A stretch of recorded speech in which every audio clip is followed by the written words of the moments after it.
Hey, so I'm working on repairing my plastic bumper cover, and this is truly just an experiment that I'm trying. I never researched it. I just kind of going with what I think is right. Um, my helper, when I stripped down the parts truck 3 years ago, and I needed this bumper cover, okay, and my helper, he just grabbed a hole of it and ripped it off, broke all the plastic tabs off, okay. So what I've come up with is I've gotten plastic tabs from my project truck, from the parts truck. I did save them. And what I'm doing is I'm cutting away the white plastic from around the little stub. So when these bumper covers were made, they were molded out and they were left with a little stub. This clip, like this here, goes over top of those stubs, and then they just hit it with a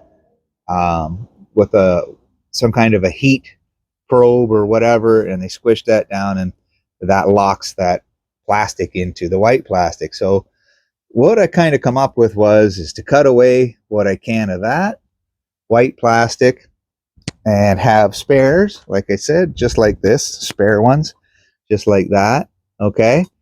And I have soldering iron, like here, and you can see I got a zip tie. So I melt a generous amount of zip tie onto the soldering iron, locate this plastic tab on top of there, and clamp it with a little pair of clamps right here so that's locked into position.